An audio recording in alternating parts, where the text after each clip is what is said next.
निवेदन है कि व्यवस्थित आप लोग जागो बनाए बसे रहती है। वो बंदूक की गोली मिलिट्री से चोरी करी हुई बंदूक की गोली रहती है और मार दिया जाता है आदिवासियों को।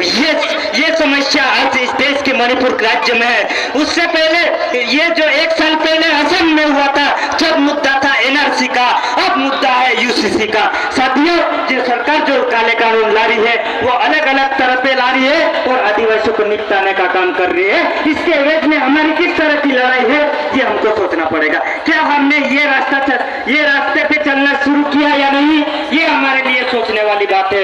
ये तुमको तैयारी होने वाली बात है, क्योंकि बिरसा मुंडा और टंट्या बिल ने जो लड़ाई लड़ी थी वो आसान नहीं थी, वो आने वाली पीढ़ी के लिए लड़ाई लड़ी गई थी।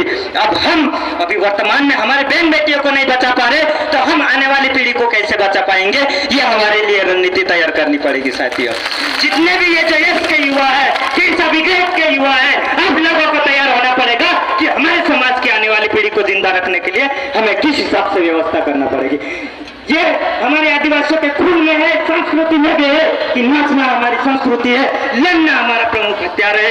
ये हमारे जल जंगल जमीन को बचाने के लिए एकमात्र सिद्धांत है जो उनके लिए लड़ी जाने वाली लड़ाई।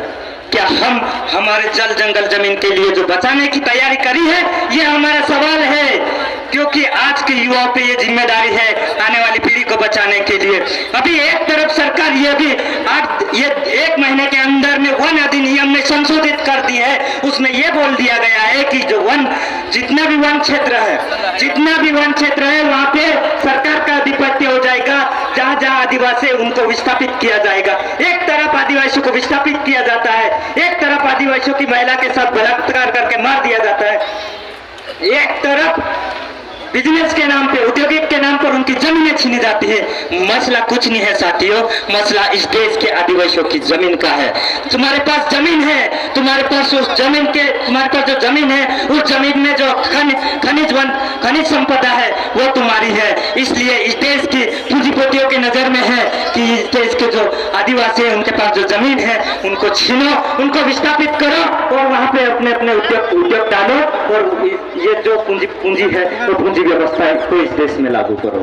तो इस तरह से एक तो यूसीसी कानून हो गया, एक तो एनआरसी हो गया, एक तो वन अधिनियम हो गया, और बाकी ये सरकार क्या बोलती है कि आदिवासियों के लिए हमने विशेष प्रावधान किया है। ये यूनाइटेड नेशन में जाके बोलती है। जब बात हमारे 9 अगस्त विश्व आदिवासी दिवस की बात आती है, जब बात थी 1993 की, वहां पे जाके भारत सरकार ने बोल दिया था कि इस देश में आदिवासी नहीं रहता है, इस देश में वनवासी रहता है और इस देश में अनुसूचित जनजाति के लोग रहते हैं। उनको संविधान में पूरा अधिकार दिया गया है। आदिवासी ना तो गरीब है, ना तो शोषित है, ना भूखा है, ना नंगा है। उनको ये भरपूर इनके पास अधिकार है, ये अच्छे ढंग से जी रहे हैं इस देश में। इसलिए ये देश फिर जो सरकार है, जो मजदूर जो संगठन था ILO कन्वेंशन 169 और 1989 वाले जो अधिवेशन था उस पर साइन नहीं करी कि भारत में आदिवासी है, पूरा अच्छे तरह से जी रहे हैं, उनको कोई प्रॉब्लम नहीं है।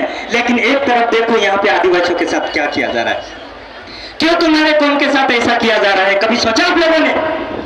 भाई आज भी सेमिया में देख लो, मध्य प्रदेश में सबसे ज्यादा जमीन आदिवासियों के पास है और मध्य प्रदेश में ही 2 करोड़ से ज्यादा आदिवासी लोग विस्थापित होंगे।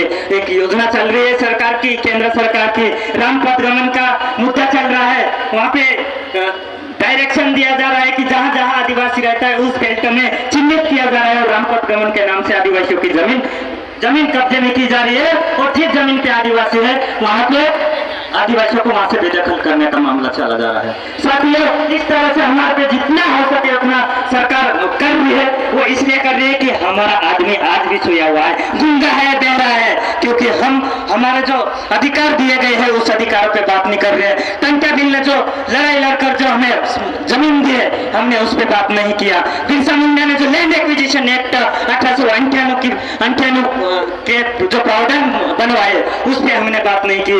उस समय जब बात थी 1898 की तो लैंड एक्विजिशन एक्ट बना था, उस समय बिरसा मुंडा ने यह तय कर दिया था कि आदिवासी की जमीन गैर आदिवासी नहीं ले सकता है, गैर आदिवासी तो क्या सरकार भी नहीं ले सकता है। ऐसी योजनाएं, ऐसे प्रावधान हमारे पास है साथियों। और बिरसा मुंडा ने यह भी बोला था कि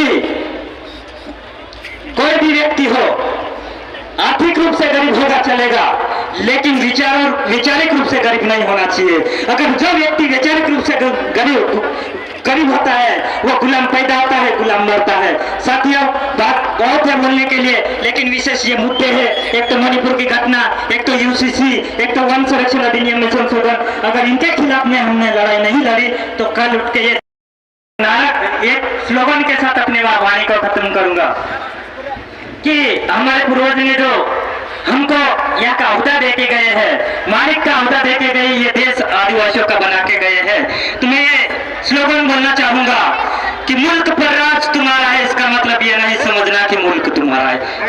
ये जो लाइन है वो आज के जो पूंजीपति और आदिवासी विरोधी लोग हैं उनके खिलाफ में है।